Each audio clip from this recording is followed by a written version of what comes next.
Oke, baik. Bismillahirrahmanirrahim. Assalamualaikum warahmatullahi wabarakatuh. Dan Waalaikumsalam warahmatullahi wabarakatuh. dan selamat siang. Siang Pak. Siang Pak. Lebih awal saya informasikan kepada Ananda semua bahwa kegiatan perkuliahan kali ini kita pada posisi pertemuan kedua dalam mata kuliah konstruksi dan stabilitas kapal. Namun sebelumnya, sambil kita menunggu teman-temannya untuk join, saya kembali mengingatkan bahwa pelajaran pertemuan pertama itu yang terkait dengan main dimensi, kalian harus sudah punya ilmunya. Kalian sudah harus mengetahui apa yang diinginkan. Yang mana kalian harus pahami, harus mengerti, harus bisa mampu menjelaskan dengan baik yang mana ukuran panjang kapal itu, yang mana ukuran lebar, yang mana ukuran ketinggian, dan yang mana koefisien-koefisien.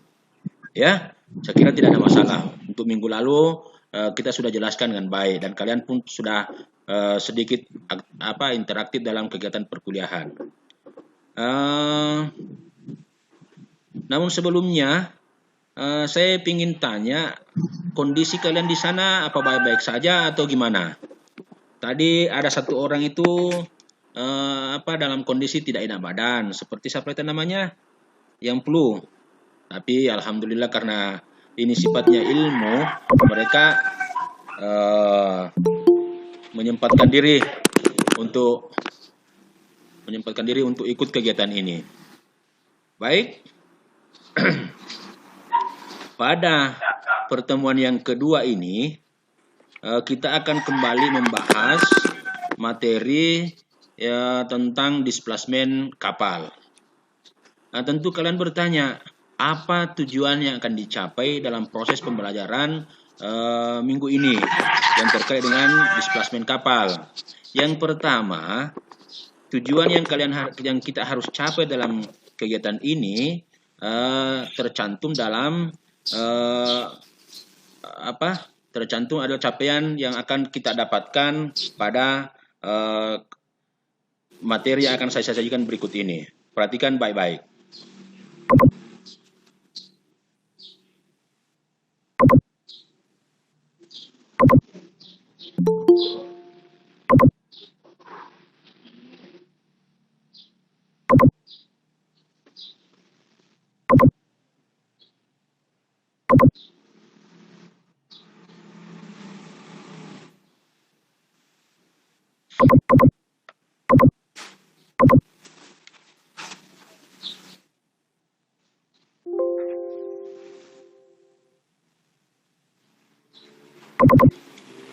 Oke, perhatikan judul kita untuk pertemuan kali ini terkait dengan pembelajaran konstruksi dan stabilitas. Pada pertemuan kedua, kita akan membahas displacement. Capaian atau yang harus kita capai dalam pembelajaran ini adalah taruna atau taruni mampu menghitung displacement suatu kapal. Karena kenapa? Ini displacement ini sebenarnya memiliki banyak arti. Tentu di awal kalian harus mengetahui apa itu displacement sendiri. Nah, displacement itu sendiri kita bisa lihat dalam pengertian beberapa hal, ada 4 poin. Yang pertama, kalau dikaitkan dengan hukum Archimedes, displacement itu adalah merupakan cair yang dipindahkan oleh bagian kapal yang terbenam di dalam air. Itu menurut hukum atau yang pernah di Tuan Archimedes adakan percobaan bahwa suatu saat atau suatu benda dicelup ke dalam air akan memindahkan volume air sebesar berat benda yang dicelup itu ke dalam air. Nah, benda yang dimaksud di sini adalah sebuah kapal. Jadi, kalau sebuah kapal memiliki displacement misalnya 1000 ton. kalau diapungkan di atas air, di perairan, akan memindahkan air juga sebesar sebesar nilai displacement kapal tersebut.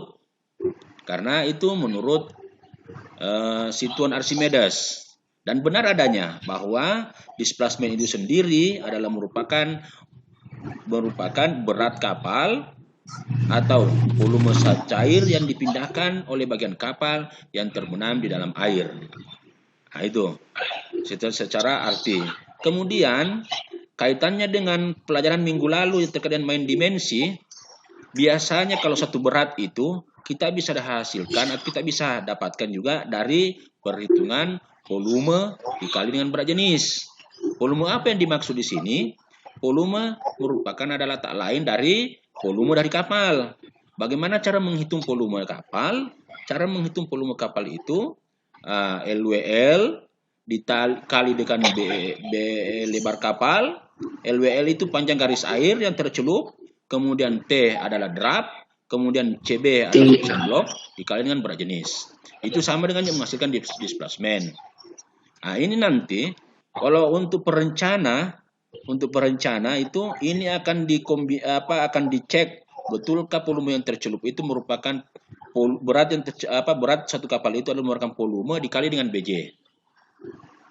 Nah, saya kira itu. Kemudian pengertian lain berat kapal itu atau displacement itu bisa didapatkan juga berdasarkan dengan menjumlahkan semua berat yang ada di kapal. Di awal atau minggu lalu telah disinggung berat kapal dibagi menjadi dua bagian. Ada LWT, ada juga DWT. LWT itu apa? LW itu biasa kita sebutkan dengan light weight ton. Apa artinya? Light weight ton itu tak lain adalah berat, orang biasa istilahkan berat kapal kosong. Berat kapal kosong ini terdiri atau ada 3 komponen. Yang pertama, berat lambungnya, badannya sendiri, atau berat badannya sendiri, kemudian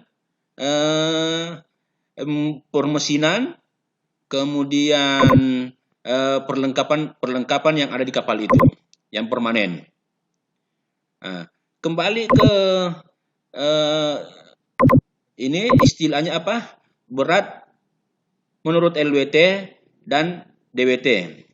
Nah, kaitannya dengan kalian sebagai calon perwira nautika tingkat 3 begitu selepas dari pendidikan ini, kalian akan selalu berurusan dengan pilot atau muatan. Muatan itu adalah merupakan komponen terbesar daripada DWT. Karena DWT itu merupakan komponen berat untuk dapat displacement yang terdiri dari ada pilot, ada berat kru. Nah, biasa diistilahkan ini berat yang berubah-ubah di atas kapal itu. Nah, muatannya berubah, kemudian krunya, bawaannya, air tawar, kemudian consumable bahan bakar, apalagi perbekalan. Nah, itu. Nah, tapi yang paling besar adalah muatan, karena muatan itulah yang akan menghidupi kalian atau menghidupi perusahaan atau yang bisa menghasilkan income kepada perusahaan untuk memberi gaji kepada semua yang bekerja di dalam perusahaan itu.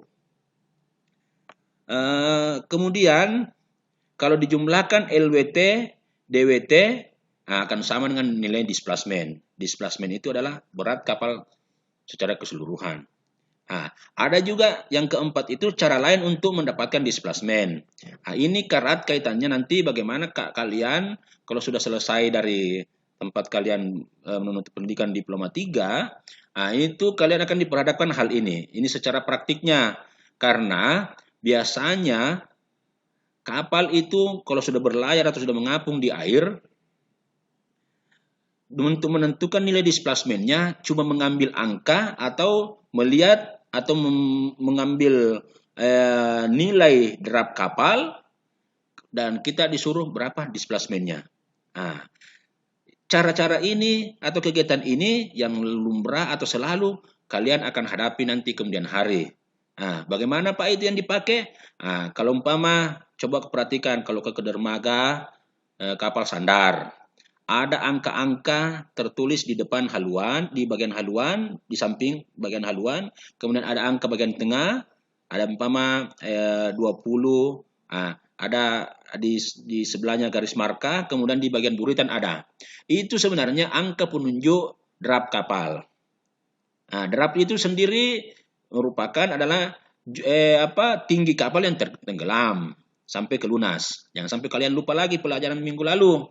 Itu termasuk dalam main dimensi.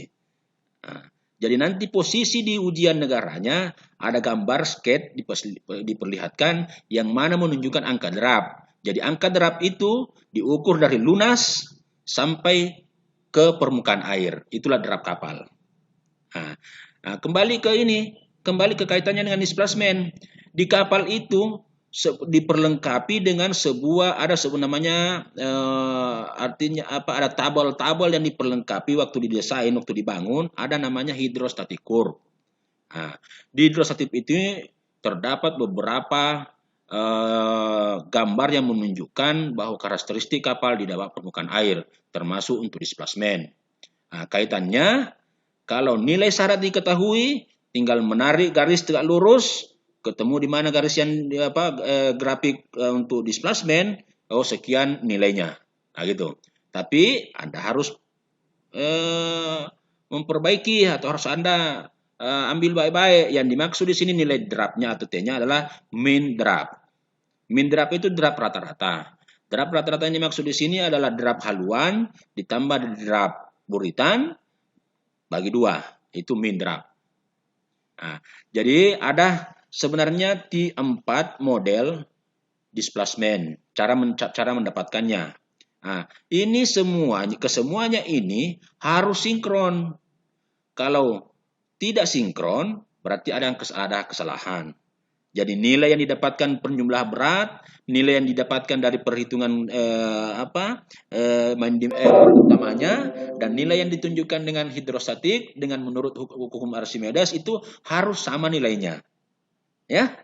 Nah, jadi nanti kalian yang ketemunya itu yang paling menjadi bahan kajian adalah hidrostatik dan menghitung displacement dengan berat kapal. Oke, untuk sementara sampai di situ pengetahuan displacement. Kita melihat ke slide berikutnya. Nah, ini digambarkan satu model kapal dicelup ke dalam tangki atau ember percobaan. Nah, begitu tercelup dan mengapung. Coba perhatikan ini. Ada model kapal yang warna putih. Coba perhatikan itu, ada punya berat dan ada gaya tekannya dan seimbang. Jumlah volume yang digeser di sini sama dengan yang tertumpah ke sini keluar ini. Nah, kalau angka 20 berarti 20, kalau ditimbang di luar ini 20 ton beratnya. Ya begitu ya, ini ilustrasi ceritanya. Ini berdasarkan mewakili hukum Archimedes, mewakili jumlah berat 2. Ya. Nah, selanjutnya kita kembangkan lagi terkait dengan fokus bahasan kita pada kesempatan ini adalah displacement sama dengan LWT tambah DWT. Nah, tadi kalau masalah LWT itu light weight ton, biasa diistilahkan berat kapal kosong. Kemudian ini DWT, dead weight ton, artinya biasa diistilahkan dengan bobot mati. Bobot mati ya. Nah, komponen bobot mati atau DWT yang paling besar adalah pilot atau muatan yang muatan yang ada di kapal itu yang berbayar, yang kena bayaran. Nah itu, kalau kau naik secara gratis di kapal itu, kau tidak dihitung sebagai pilot. Nah, yang dimaksud dengan pilot itu ada muatan yang berbayar, yang menghasilkan. Nah.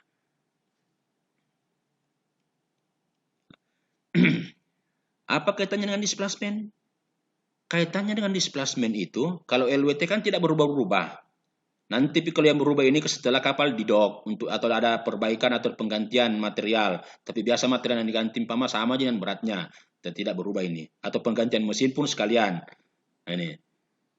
Nah, kalau DWT yang selalu berubah-ubah. Nah, misalnya kamu yang salah satu komponennya adalah kru. Kru tadinya batala gemuk.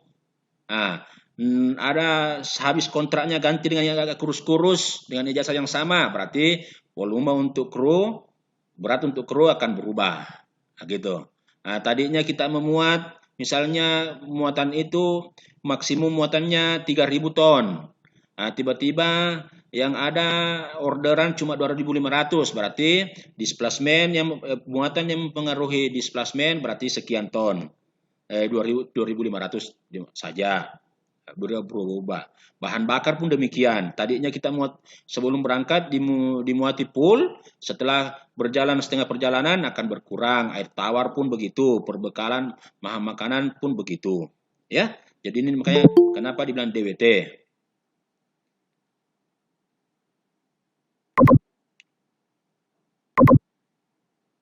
Oke? Nah, kemudian yang kedua, apa keterkaitan displacement dengan syaratnya, dengan hidrostatik curve tadi? Nah, inilah nanti persoalan ini yang selalu akan kalian jumpai setiap kali sandar dan akan meninggalkan pelabuhan. Karena ini erat dengan nilainya dengan keselamatan. Nah, dan sah bandar juga tidak akan memberikan izin keluar kalau kalian memuat atau menilai penunjuk bahwa kau overdraft. Nah, itu. Overdraft berarti kelebihan draft. Kenapa? Nah, itu nanti erat kaitannya dengan stabilitas.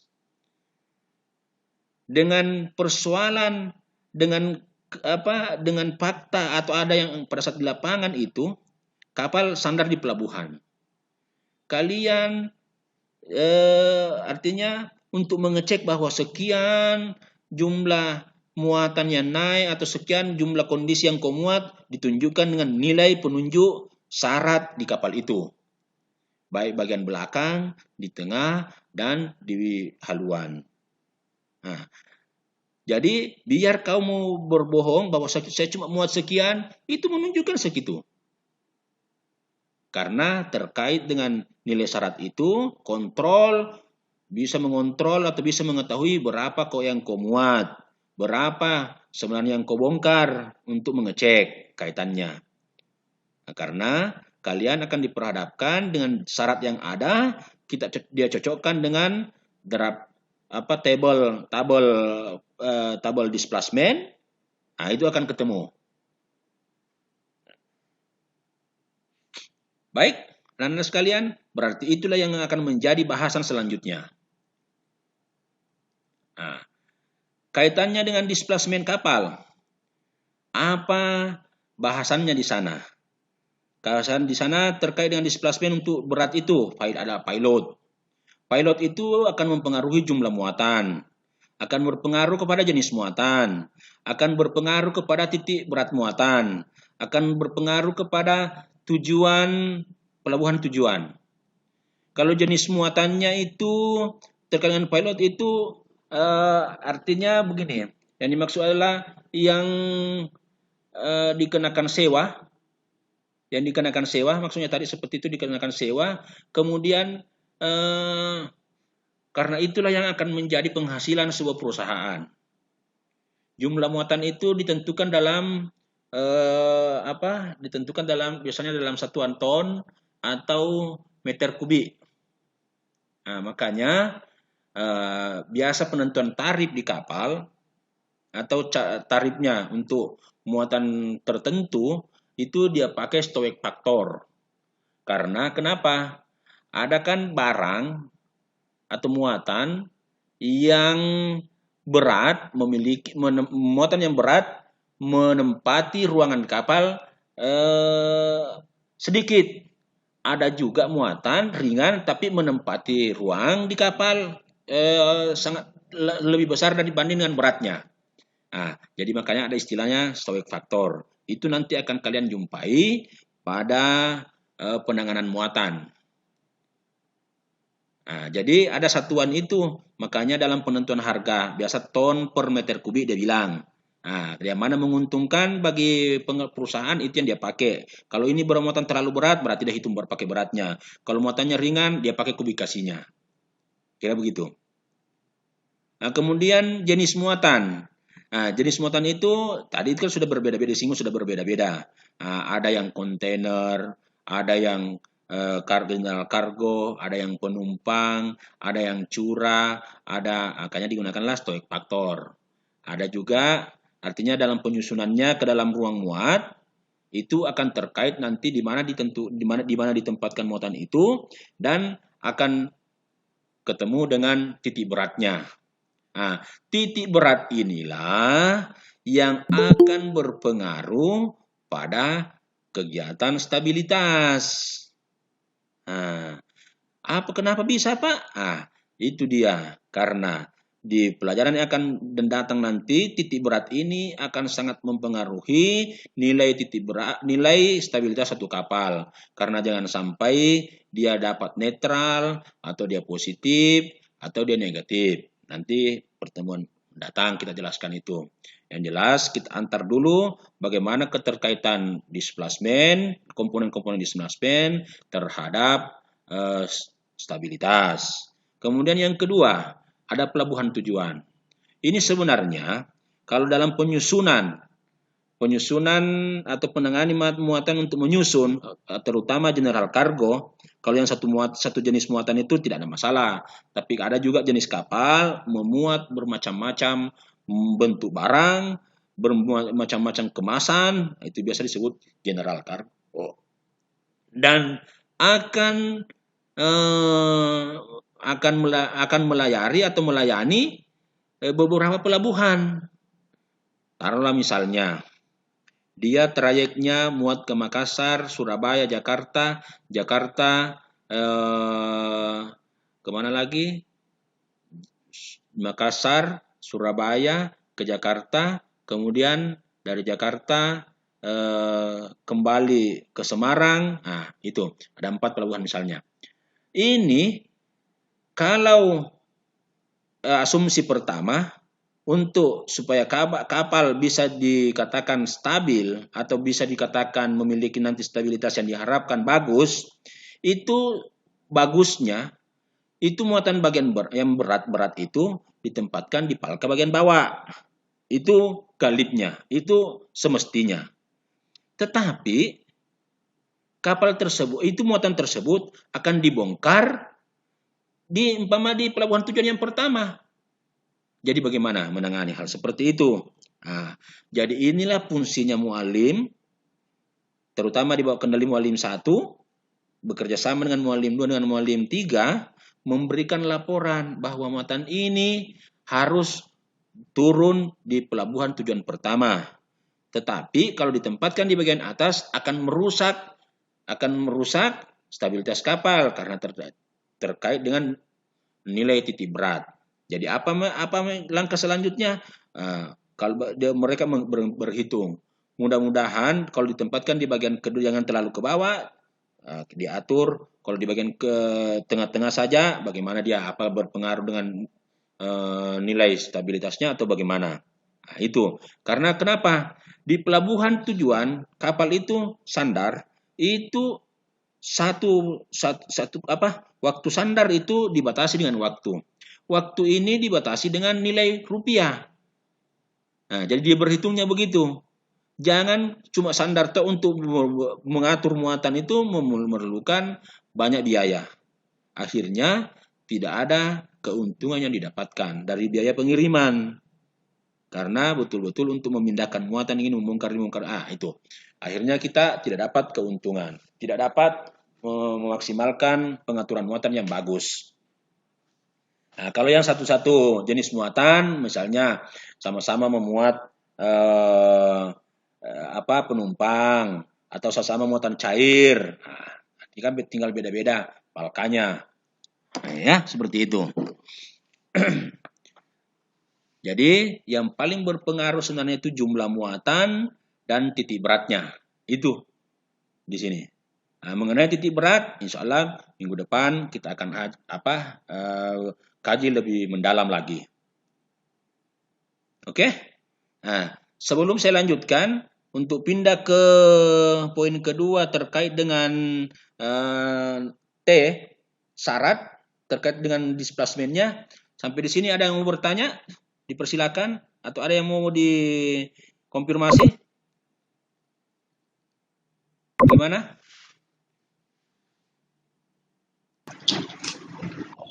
Atau ada yang mau diklarifikasi terkait dengan ukuran utama dengan ini, boleh, silakan. Rifki, Epitra. Siap, enggak ada kayaknya. Enggak ada Pak, kayaknya jelas semua Pak. Oh, jelas semua. Siap. Taruh nih. Ada yang mau ditanyakan? Siap, jelas Pak. Ya? Kalau Jelas, begitu saya yang tanya, kalau dia tidak yang bertanya. Boleh? Siap Pak. Oke. Tadi saya sudah singgung bagaimana itu bagaimana pengaruhnya ukuran utama. Karena minggu lalu kita belajar ukuran utama ceritanya ya. Terkait dengan ukuran utama. Jadi kaitannya dengan displacement itu merupakan perkalian panjang lebar kapal, tinggi kapal yang tercelup air atau biasa diistilahkan dengan syarat kapal, kemudian koefisien blok, kemudian kali berat jenis. Nah, pertanyaannya seperti begini. Pertanyaannya seperti begini ya. Kira-kira mana yang lebih berat kalau kita lihat, mana yang lebih besar displacementnya? Nah, mana yang lebih besar displacementnya? Kalau kapal itu berlayar, mana yang besar displacementnya? Kalau kapal berlayar di air tawar dan di air laut.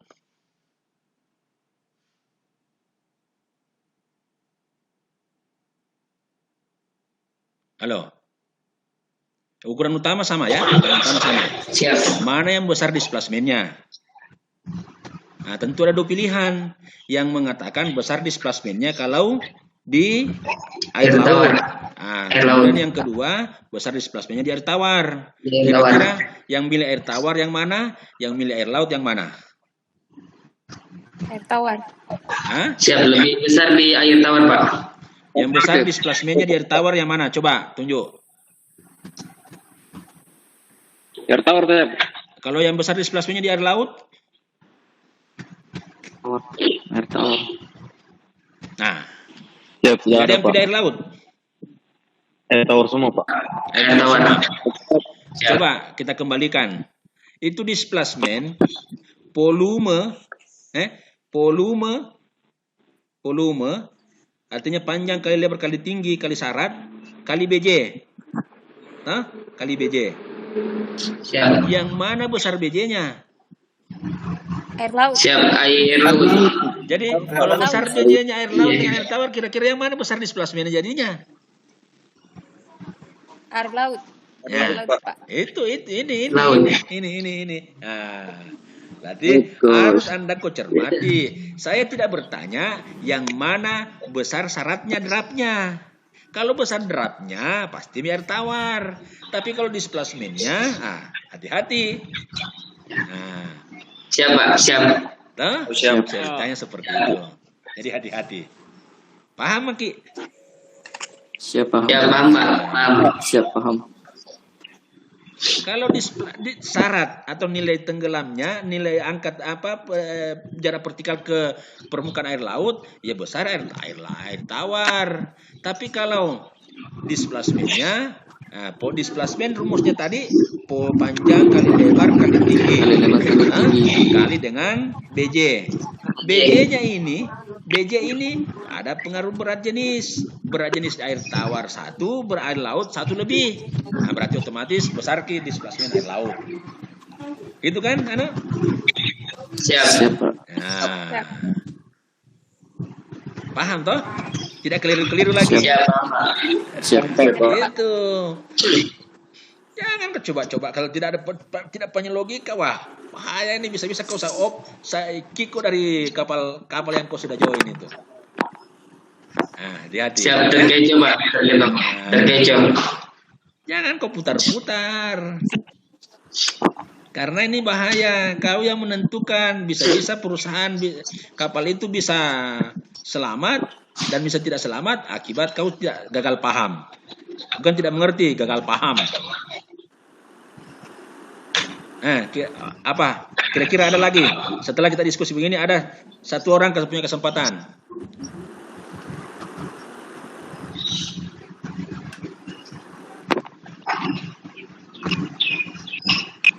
Kenapa tidak ada yang bertanya masalah coefficient block?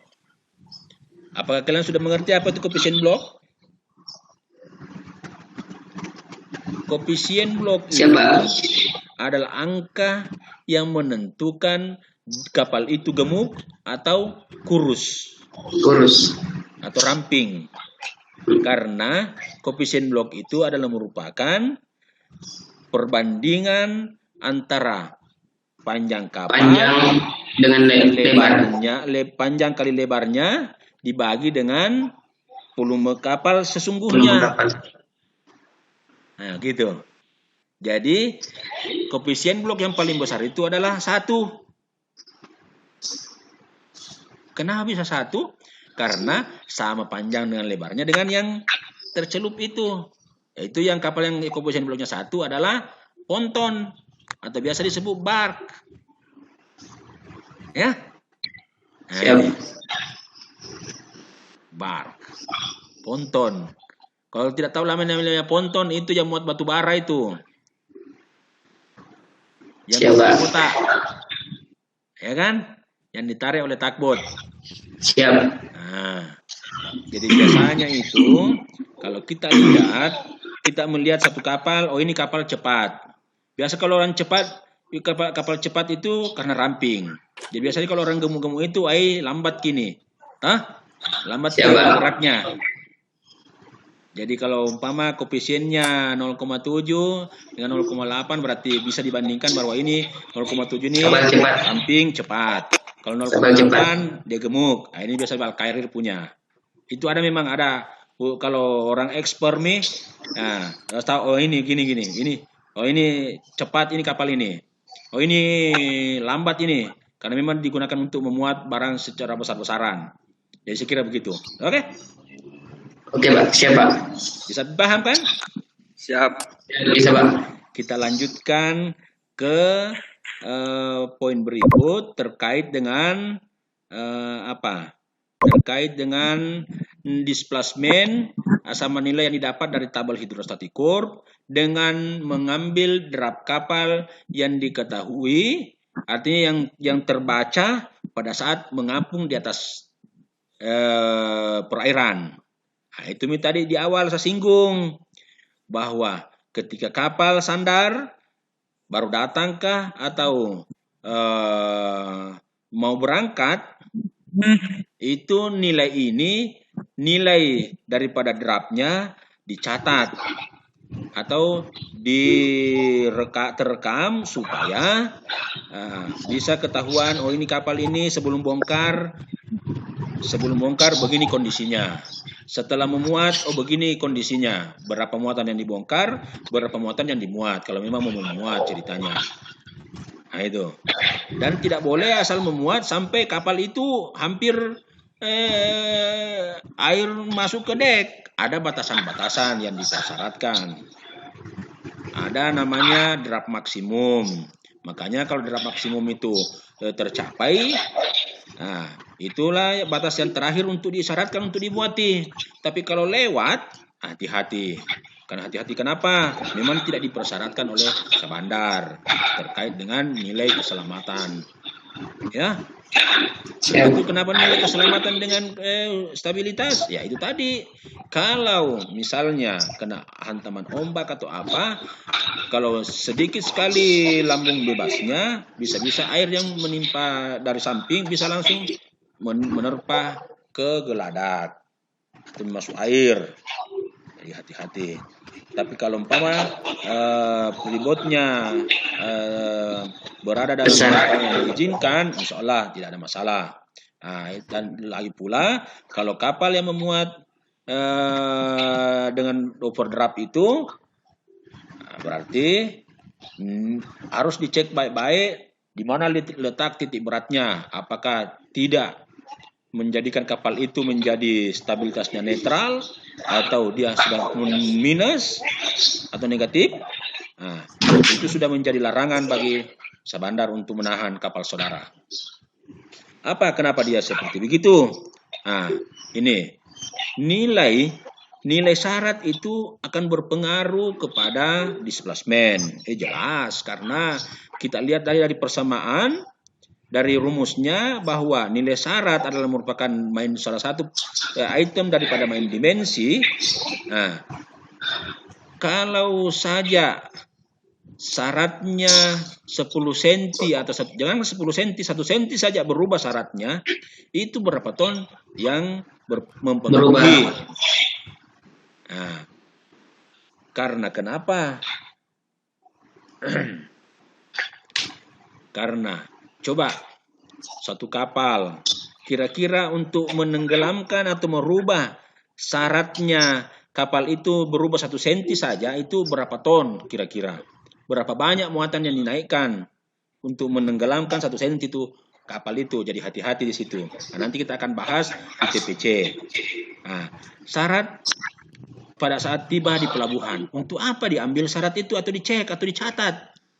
Nah, ini biasanya itu kalau kita membongkar, kalau muatan penumpang tidak ada masalah. Kalau muatan cair tidak ada masalah, muatan cair bahaya. Kalau muatan kontainer kita bisa hitung kontainernya. Yang lebih rewel itu kalau muatan cair dan muatan curah. Karena kenapa? Ini salah melihat, salah mencatat data syarat di awal, akan rugi kita. Bisa-bisa kalian bisa didenda atau kalian dituduh mencuri, padahal tidak. Nah, hati-hati di sini. Nah, atau bisa saja terjadi sebaliknya, kau yang mencurangi orang. Nah, karena pada saat datang diketahui, dicatat bahwa sekian nilai derapnya, berarti otomatis berat atau muatan yang ada di kapal ini bisa diketahui dengan cara bagaimana? Dengan bantuan tabel hidrostatik. Nah, syaratnya sekian, syarat rata-ratanya sekian. Kita ambil tabelnya, lihat kapal ini pertama 65.000 displacementnya 65.000. Dikurangi balas, dikurangi LWT, dikurangi jumlah kru, dikurangi tangki bahan bakar yang ada, air tawar yang ada. Sekian, berarti sekian nilai muatan yang ada di kapal ini. Nah, kita mau bongkar umpama 200 ton. Nah, 200 ton mau 2000 ton mau dibongkar, tadi kan 65.000. 2000 ton yang mau dibongkar. Kalau hitung-hitungannya kalau 25.000 berapa 2000 ton yang mau dibongkar itu ada memang cara hitungnya, ada yang pedomannya bahwa kalau 2000 displacementnya 65.000 mau dikeluarkan 2000 berarti sekian perubahan syarat. Nah, itu hati-hati. Sekian perubahannya. Jadi nanti jangan lewat nanti. Jadi kalau lewat berarti lebih yang kau bongkar. Kalau kurang, ya kalau kau masih ada belum yang terbongkar. Ya gitu. Nah, sebelum berlayar. Itu sebelum berlayar, jumlah muatan yang naik tadi setelah dimuati ceritanya. Apa pengaruhnya? Jumlah muatan yang naik ketahuan. Biar umpama orang yang di darat yang memuati sekian pak muatan yang naik, kita bisa menolak, kita tidak percaya. Tidak mungkin, karena saya tahu persis kapal saya, kau tipu saya, kau mau bodoh-bodohi saya. Nah, kondisinya kita harus duduk bersama dan menjelaskan bahwa Anda belum menaikkan muatan seperti begini, atau Anda memuat ke kapal saya lebih besar atau kurang. Nah, ini bisa dijelaskan. Karena kenapa?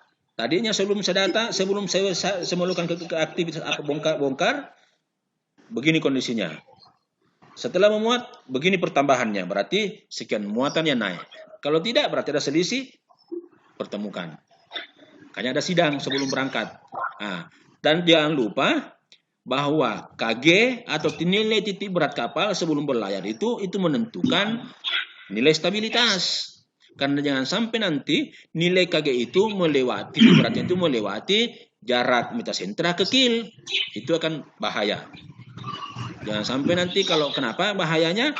Kalau kapal tidak memiliki stabilitas positif, kapal kena olengan, bisa miring terus dan akhirnya terbalik. Bisa dihantam ombak, bisa miring terus dan tidak kembali dalam posisi tegak. Itu kan bahaya. Terkait dengan TPC. Apa itu TPC? Ton per sentimeter. Ton per sentimeter. Oke. Ton per sentimeter adalah nilai atau satuan yang digunakan pada kapal itu untuk mengetahui 1 senti perubahan drap, 1 senti perubahan drap, sekian ton yang berat yang mempengaruhi. Toh? Atau bisa diartikan secara kata-kata bahwa jumlah muatan yang dinaikkan atau diturunkan dari kapal itu dan terjadi perubahan syarat sebesar 1 senti. 1 sentimeter. Kalau 2 senti, ya 2 kali dengan nilai TPC-nya. Kalau 3 senti, ya 3 kali dengan nilai itu. Nah, dan bisa juga dihitung luas permukaan garis air dikali 0,01 kali berat jenis. Itu akhirnya nanti menghasilkan displacement juga itu. Dek? Siap. Nanti kita kembangkan pertanyaannya seperti ada yang mau ditanyakan. Kemudian overdraft. Nah ini tadi overdraft yang aslinya kelebihan syarat kelebihan draft Nah, kenapa ini mempengaruhi nilai pribot atau pribot maksimum yang diizinkan oleh International Maritime Organization untuk beberapa jenis kapal yang berbeda. Untuk kapal tanker berapa pribot yang diizinkan ada. Kemudian kapal penumpang berapa dan kemudian kapal kontainer berapa. Nah, kemudian nilai daripada metasentra ke titik pusat gerak beratnya mg. Nah, itu. MG nanti inilah titik berat ini akan mempengaruhi stabilitas secara langsung. Nah, kemudian ada pengaruh terhadap marka garis muat. Marka garis muat itu adalah angka apa? Adalah pedoman.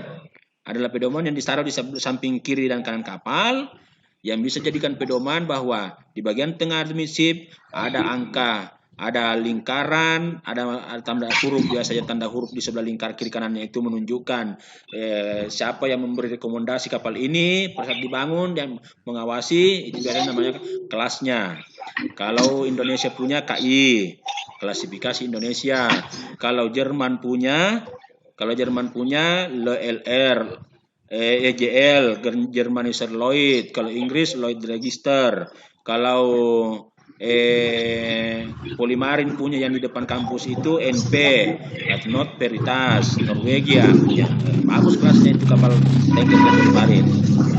Nah, kemudian ada angka-angka, ada penunjuk angka syarat kalau draft maksimumnya ada pada posisi W itu winter musim dingin, kemudian ada summer S, kemudian ada pula tropical musim panas freshwater dan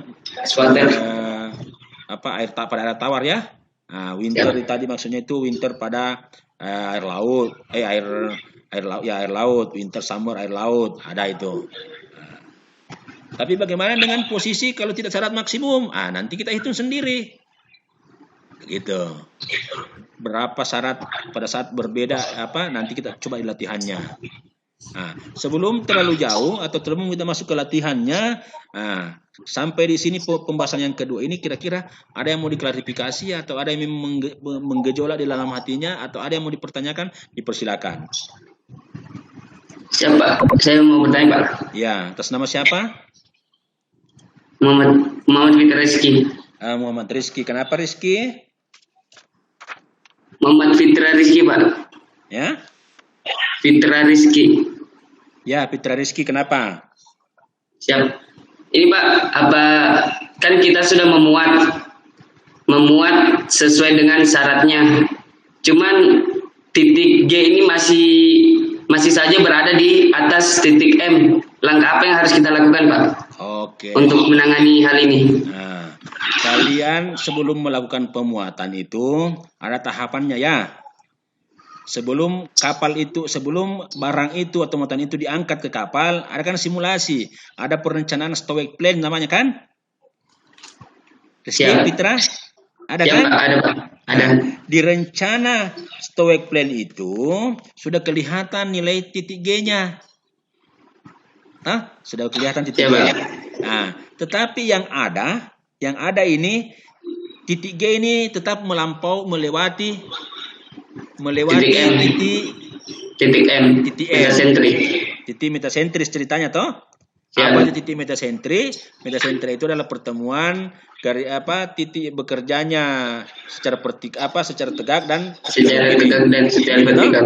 Oke. Siap. Nah, langkah ini sebenarnya kalau tetap itu berarti kapal kita jangankan melewati sama saja berimpit begini itu sudah tidak boleh berlayar itu. Tidak Siap. boleh. Karena Siap, Pak. kalau dia berimpit titik M dan G berimpit berarti stabilitas dikatakan netral. Netral. Nanti pelajaran minggu-minggu selanjutnya lagi akan, tapi tidak apa-apa karena kau sudah mulai menyinggung ke situ. Nah, kemudian apalagi melewati, berarti kita harus berusaha bagaimana supaya titik G ini ada di bawah Titik M. titik M. Nah, ada di bawah titik M. Apa langkahnya yang kita harus perbuat? Nah, harus kita harus kita turunkan ini M ini. Caranya? Siap. Apa caranya? Ada di antara kita, kalau saya sudah tahu caranya. Yang lain kira-kira ada apa? Ada yang mau berpartisipasi?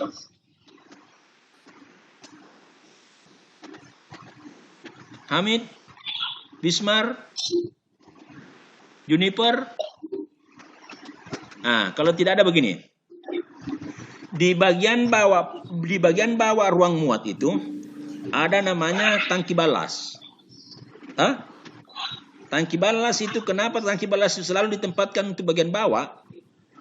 Ini salah satu kegunaannya untuk menurunkan titik berat. Untuk menurunkan titik berat. Paham maksud saya? Siap, Pak. Untuk menurunkan titik berat kapal jika terjadi demikian. Berarti ini sebenarnya pemuatan lebih terpusat ke bagian atas.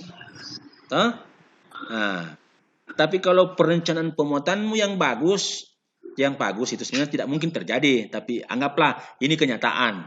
Tidak boleh kita buat. Pak, saya sudah atur-atur ini pusing maka. Berarti cara jalan terakhir kita harus balas dia. Kalau balas naik berarti otomatis pilot titik berat naik. Diganti dengan air untuk menurunkan ini. Pak, bagaimana ini kalau tidak bisa dikasih turun harus naik semua, tapi titik beratnya demikian? Itu tadi harus kita cermat mengambil sikap bahwa ini tidak boleh. Yang mana kita pilih, mau naik semua muatannya atau tidak berlayar sama sekali. Itu pilihan ya, itu pilihannya. Yang mengeksekusi itu biasanya nahkoda. Nahkoda bekerja sama minta pertimbangan, minta masukan daripada mualim 1. Mualim 1 menanyakan ini mualim 3 dan mualim 2 bagaimana cara mau kau atur? Kasih lihat ini rencana stop plan-nya. Kalau ada yang keliru silakan konfirmasi. Jadi salah satu cara untuk menurunkan titik berat, ini tadi dibalas. Penambahan nilai balas berarti ya, Pak? Di bagian mana? Di bagian double bottom. Double bottom itu adanya di bawah geladak muatan. Di bawah geladak muatan, di atasnya lunas. Jadi pas di bawah sekali dia. Itu. Setelah masuk muatan itu, hitung kembali. Karena perhitungan kembali, sekian cocok sudah menurun. Apa sudah diizinkan? Lihat apakah tidak overdraft. Kalau overdraft, kasih turun muatannya lagi sebagian supaya kita bisa mencapai dan yang diizinkan berlayar stabilitasnya yang positif. Itu. Siap. Yang lain bagaimana, Pitra? Bisa dimengerti? Siap, bisa, Pak. Oke, yang lain bagaimana? Bagus, Pitra. Siap, bagus, Pak. Siapa lagi? Kira-kira yang ada siapa lagi?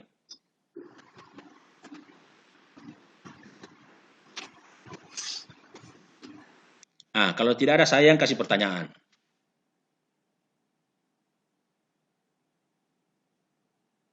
Saya kasih pertanyaan. Contoh kasus. Ini ceritanya kita berlayar di 2 area. 2 area ya. Artinya tiba-tiba kita berlayar, anggaplah berlayar di dalam negeri. Di dalam negeri itu kita kadang-kala kembali ke Kalimantan itu masuk sungai. Ya. Nah, masuk sungai itu tentu kedalaman sungai itu macam-macam. Nah, kita ada kedalaman sungai misalnya. Kedalaman sungai itu yang rata-rata yang diizinkan itu taruhlah 7 meter. 7 meter ya. Ini kita di dermaga, kita di muara,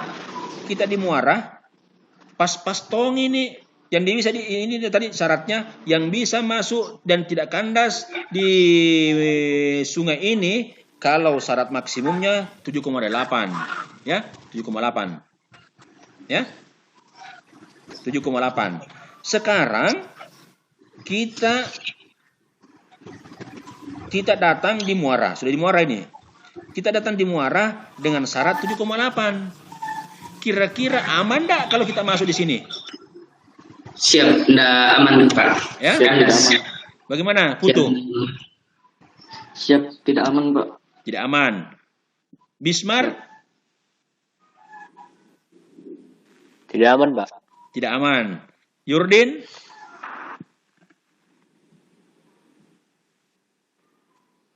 Adriani?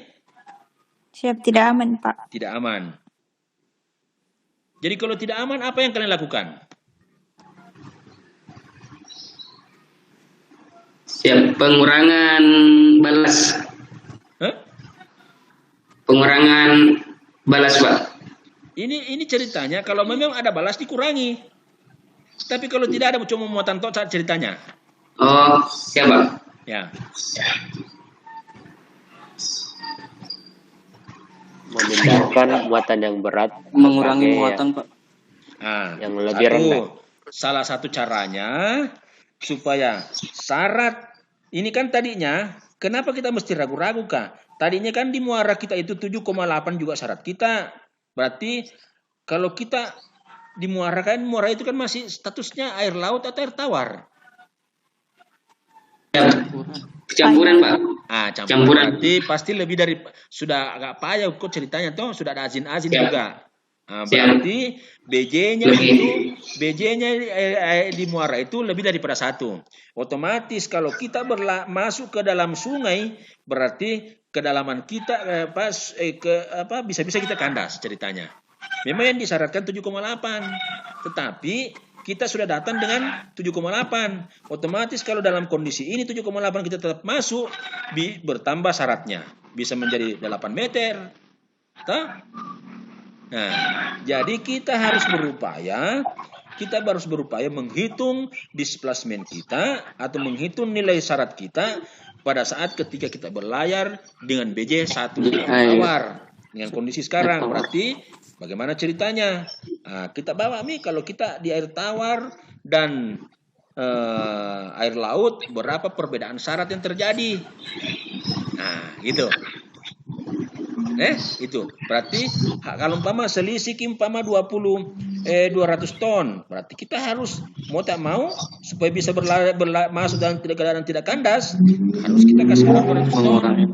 Itu biasanya ada namanya kapal transitmen, dipindahkan sebagian muatannya baru sama-sama berlayar masuk atau dititip di dermaga sebelum masuk.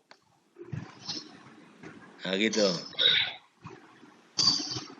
Nah, sambil memperhitungkan bagaimana titik beratnya. Nah, gitu. Siap, Pak. Siap. Pahami kan sampai di situ? Siap, bisa, Pak. Oke. Ada lagi yang mau bertanya?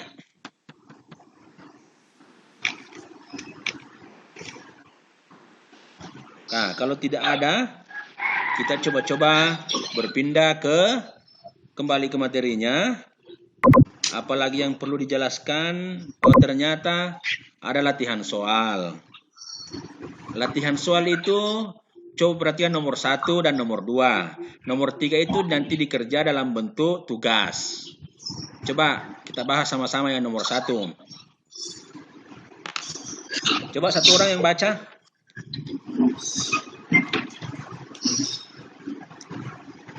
Siapa? Nah, baca coba. Satu. Nah. Sebutkan apa yang dimaksud dengan A, displacement. Hah? Bukan itu yang di slide-nya. Bukan itu. Yang di slide yang tampil. Nomor 1 itu berapa perubahan syarat kapal jika 150 ton dibongkar dan TPC-nya 45 ton per sentimeter. Itu yang saya maksud. Yang gambar perahu bajak laut itu. Yang sekarang saya tampilkan di presentasenya. Tampil tidak? Siap, izin Pak. Kayaknya terkeluar kayaknya itu scan layarnya Pak.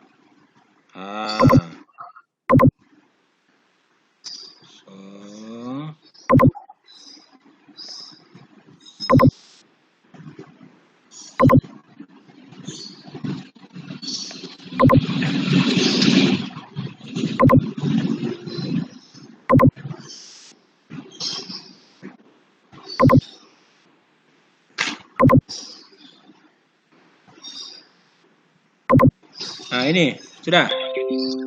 Siap, sudah Pak. Oke, coba perhatikan itu. Berapa perubahan syarat kapal jika 150 ton dibongkar dengan nilai TPC 45 ton per sentimeter. 45 ton per sentimeter. Nah, kira-kira siapa yang mau mencoba ini? Ada yang berani? Nah, sebagai langkah awal saya antar diketahui, tulis ini diketahui TPC 150. 45 TPC-nya. 45 Pak. 45 ton per sentimeter. Apa maksudnya ini? Nah, ini maksudnya TPC ini jika dimuat atau dibongkar 45 ton, syarat kapal akan berubah. Kalau dibongkar akan berkurang, kalau dimuat berarti akan bertambah. Akan bertambah 1 cm. Ini yang persoalannya kapal ini dibongkarnya 150. TPC-nya 40. 5. Ini yang dibongkar 150. Jadi berapa perubahan syarat? Halo? Ada yang berani coba?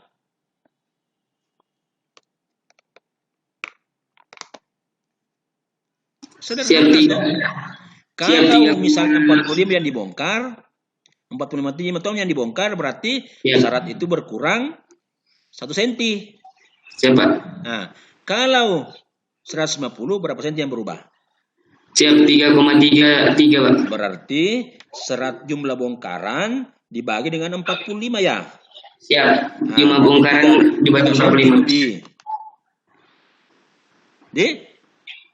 Siapa? 3 cm lebih. 3 cm lebih. Oke. Sampai di situ. Ada yang lain bisa memahami kenapa dapat 3 cm lebih? Bisa kan? Saya bisa, Pak.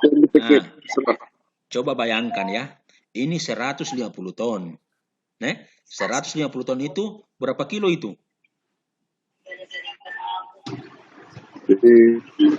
150.000 kilo kan? 150.000. Nah, coba bayangkan itu 150.000 kilogram solar misalnya. Ya, solar. Kau bongkar diam-diam cuma merubah syarat 3 cm. Nah, syarat kapal 3 cm berubah. Nggak sampai 4. Kira-kira nilai 3 cm atau 5 cm lah di kapal itu kira-kira kelihatan tidak? Siap. Dengan air bergoyang-goyang kira-kira? Tidak. Tidak kan? Siap, tidak. Tidak, Pak. Jadi hati-hati. Kalau imanmu tidak kuat, hati-hati. Siapa? Dan bisa saja terjadi sebaliknya.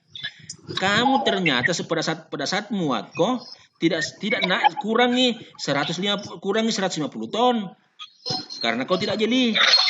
Kamu yang disuruh ganti karena kau dituduh mencuri. Kau suruh membongkar 150 diam-diam, padahal tidak melakukan apa-apa. Cuma karena tidak tahu, tidak mengerti persoalan, akhirnya kalian tertuduh. Seperti inilah keadaannya. 3 senti saja, 4 senti, jangan saja 4 senti, 5 senti saja tidak kelihatan. Ya. Coba bayangkan nih, 150.000 kiloliter, 150.000 kiloliter karena 150 ton, kali misalnya 5.000, berapa banyak uangnya? Wah kan? Ya. Nah, jadi hati-hati. Itu kalau muatan cair. Nah, bagaimana dengan muatan-muatan lain? Sama seperti itu.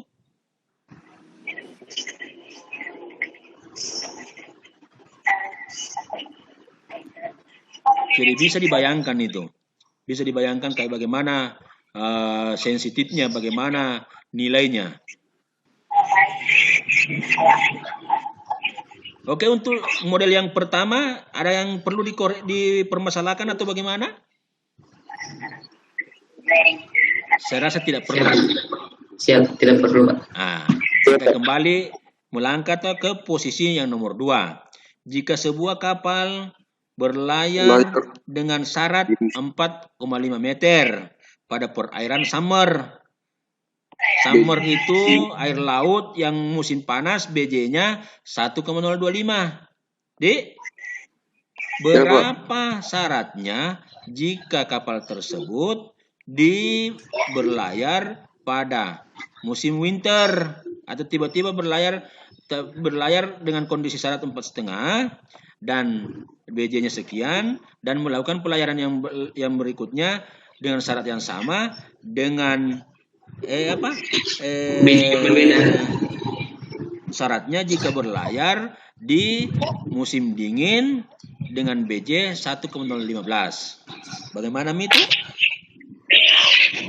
Ini persoalan diselesaikan dengan persoalan displacement. Displacement yang sama, syarat yang berbeda. Apa tadi persamaannya displacement? Volume dikali berat jenis. Nah, volume dikali berat jenis. Volume itu LWL kali B. LWL itu panjang garis air, kemudian B lebar, kemudian D adalah syarat, kemudian CB koefisien blok, dikali BJ air. Kali BJ air. Sekarang misalnya displacement sama. Kan displacement sama tidak cuma perubahan syarat yang diminta kan? Siap. Nah, karena berubahnya BJ perairan.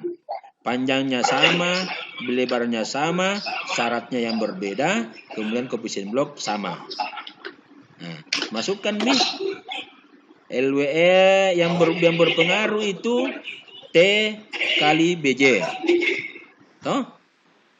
T artinya syarat pada winter.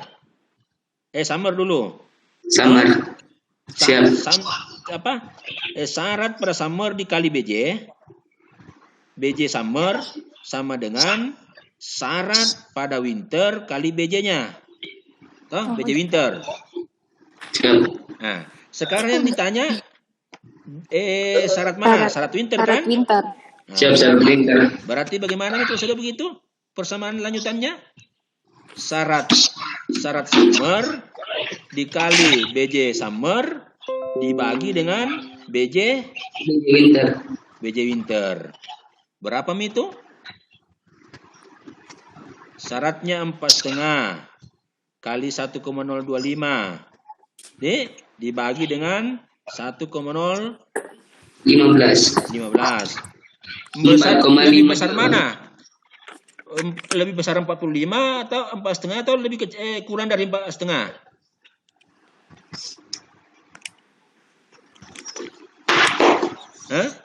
Jangan kau hitung nilainya. Cuma saya mau tanya, mana yang besar? Lewat 45 kah atau di bawah 45? Di atasnya 45, Pak. Di atas. Lebih besar daripada 45, 4,5 karena pembaginya tidak sampai 1,025. Ya. Siap. Jadi semakin besar nilai syaratnya, NMBJ-nya, semakin sedikit nilai syaratnya. Nah, toh? Jadi kalau ditanya kok mana lebih besar syarat kapal ketika berlayar di air tawar dengan air laut? Ya ini persoalan ini diselesaikan dengan ini ceritanya. Tidak perlu kau menghafal rumus. Cukup mengerti filosofi displacement. Oh, ini yang berubah, ini yang berubah. Nah, gitu. Paham kan? Siap, paham, Pak. Oke. Ada lagi yang mau ditanya? Sebelum kalian berpindah dan kita mengakhiri pertemuan, kalian harus menyelesaikan nanti tugas yang nomor 3 itu. Nah, tapi sebelum kita berpisah, saya akan mengabsen satu persatu dulu. Baik, yang pertama,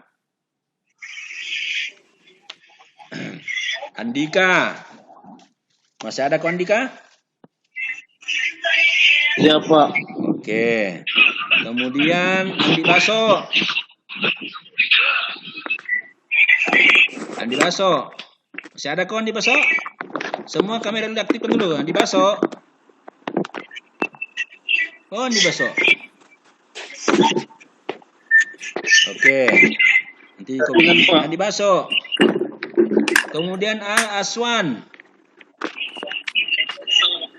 Aswan. Mana kok Aswan? Kemudian Fitra. Oke, Fitra, terima kasih. Aktif. Siap hadir, Pak. Oke. Terus Fitra Hamid Satar. Ya, hadir, Pak. Oke, makasih. Juniper. Siap hadir, Pak. Bismar. Siap hadir, Pak. Askar. Siap hadir, Pak. Tapi sebelum lanjut, Bismar. Karena kita melakukan kuliah daring, Bismar. Juniper dulu, Juniper. Kita kuliah daring. Sebenarnya kan kamu tidak ke kampus. Toh? Dalam hal ini, kamu sebagai taruna itu sebelum kamu diwisuda, aturan yang terkait dengan ketarunaan itu melekat pada diri kalian. Salah satunya rambut harus rapi, nak ya. Oke. Rambut harus rapi, kumis dirapikan. Nah itu. Tampillah layaknya sebagai taruna yang memang bisa diandalkan. Bahwa ini juga menjadi nilai plus bagi Polimarin. Karena kenapa? Kamu di tempat kamu misalnya di Manado atau di mana, orang menilai, wah itu Juniper itu, biarpun dia kuliah secara daring, tapi memang taruna Polimarin itu luar biasa. Tetap dia perhatikan nilainya kedisiplinan, kerapiannya, dan yang lain-lainnya. Berarti nilainya Polimarin mantap, kan begitu? Tapi kalau kau gondrong seperti ini, itu menjadi nilai tidak plus bagi Polimarin. Ya, kamu menjadi duta Polimarin di tempat kamu sekarang. Siap, Pak. Oke, kita lanjut. Mudah-mudahan pertemuan berikut, kamu sudah tidak seperti itu. Ya. Oke. Siap, kemudian Askar tadi sudah. Askar, mana Askar? Oke. Ya, Pak. Kamu juga Askar. Rahmat Hidayat. Siap. Oke. Kemudian Rizky Adriani. Siap hadir, Pak. Oke. Kemudian Sang Putu. Siap hadir, Pak. Oke. Tuh. Tantowi Yahya. Siap, Pak. Kemudian Yurdin. Siap hadir, Pak. Oke. Apa lagi? Tidak ada lagi. Siapa yang belum namanya? Sudah semua kan? Ini kebetulan ada teman kita yang tidak sempat hadir, mungkin sesuatu dan kenapa? Ada 5 orang. Mudah-mudahan pertemuan berikut bisa hadir, atau teman-teman yang tidak hadir itu untuk mendapatkan informasi tentang soalnya bisa diberikan kepada berhubungan dengan Sang Putu. Baik Putu ya, bantu saya, bantu teman-temanmu. Oke, sebelum kita berpisah, saya pesankan tetap jaga kesehatan, tetap semangat. Ya, Pak. Sekian dan terima Ya, kasih. Pak. Wassalam. Terima kasih. Waalaikumsalam. Waalaikumsalam warahmatullahi wabarakatuh. Oke. Baik. Terima kasih, Pak.